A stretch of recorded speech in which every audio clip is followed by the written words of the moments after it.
The symptoms are quite familiar, and very likely you'll come up with a correct diagnosis. Yes, it looks like a cold, a common cold. Runny nose, headache, achiness, very often a slight fever. Those are some of the symptoms of the common cold. Well, how do we get into that unhappy state? Do we have colds simply because of cold? Because of ice, snow, and low temperature? No. Funny thing about colds, where it is coldest, the inhabitants hardly ever get colds. Explorers tell us that Eskimos are cold-free, unless they come in contact with visitors from outside their frozen world. Then, if it is not just cold weather, what is it that causes so many of us to catch cold? Scientists think that most colds are caused by extremely small microorganisms called viruses. Viruses, and there are many different kinds of them, can be scattered with each particle of saliva and mucus when one sneezes or coughs, for instance. But do not think for a moment that cold-producing viruses are spread only by sneezing and coughing. If by some magic the tiny particles of saliva and mucus could be made visible as a black smudge, we quickly would realize in how many other ways we are apt to scatter bacteria and viruses all around us. For instance, Jane here has a cold. Look at that smudge. Look at those germs she leaves on the doorknob. And here's Bob's hand picking them up. Bob, his hand now covered with germs picked up from that doorknob, transfers them to a book. Sue, having the bad habit of wetting her finger to turn pages, carries the germs from the book to her mouth, and then passes them along with a pencil to Anne. Anne carries them home and leaves them on the family's dinner table. Yes, even during an ordinary conversation, saliva and mucus particles escape our mouth and easily reach others who inhale them as they breathe. Just remember how breath becomes visible on a cold day. How then, with so many germs surrounding us, can we avoid having colds all the time? Well, fortunately, our body has defenses against this enemy. Normally, we breathe through our nose. The nose, as well as the sinuses, the eustachian tubes, and the throat, are lined with a delicate membrane. If, under a microscope, you look at the lining of the nose, we call it the nasal membrane, you can see that it is covered with tiny moving threads. These are called cilia. They move back and forth like stalks of grain when a wind blows over a field. The cilia are covered with a warm, moist, sticky substance called mucus. The nose usually secretes about a quart of this liquid every 24 hours. This mucus, by warming and moistening the air we breathe in, prepares it for our lungs. The mucus also catches and destroys microorganisms, that is, bacteria and viruses. The movement of the cilia carries the mucus down to the pharynx. Then it is coughed out or swallowed into the stomach, where any remaining microorganisms are destroyed by the digestive juices.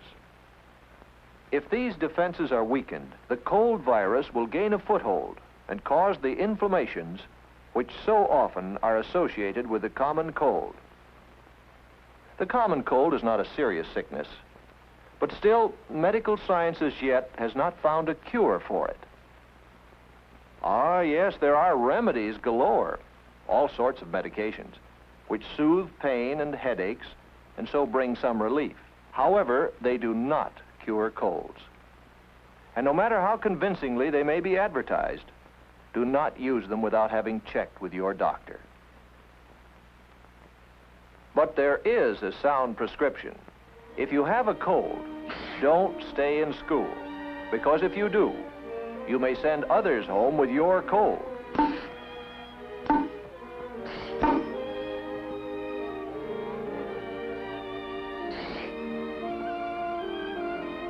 If you have a cold, stay home. Stay in bed. This is the prescription which common sense and medical science recommend. Medicines, but only those your doctor prescribes. No others. Warmth, rest, which you can get best when you stay in bed. And while you're there, you might as well make the best of it.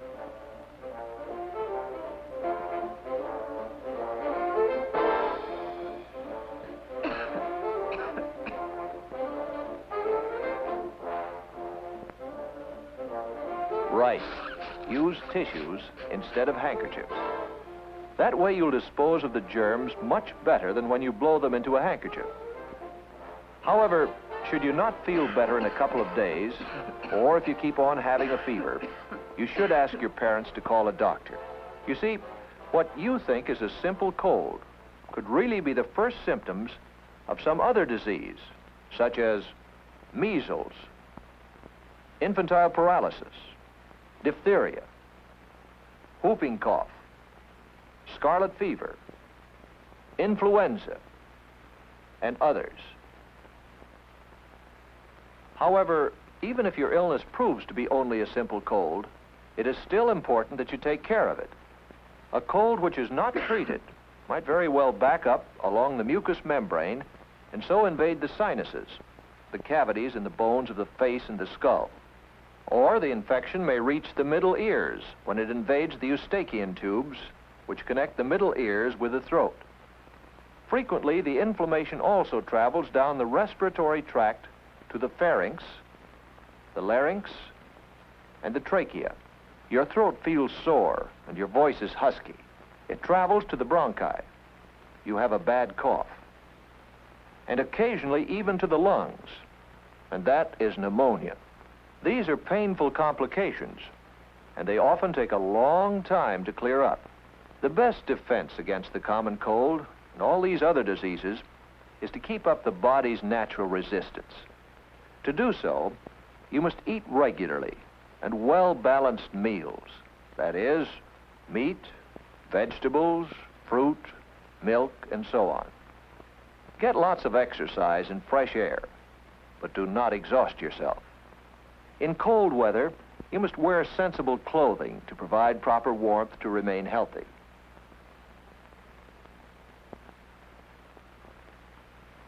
Go to bed at a reasonable hour. While you grow, you need about 10 hours of sleep each night. Sleep recharges the body's energies. Protect yourself against infection. Keep pencils and other things out of your mouth. Never take bites of other people's food.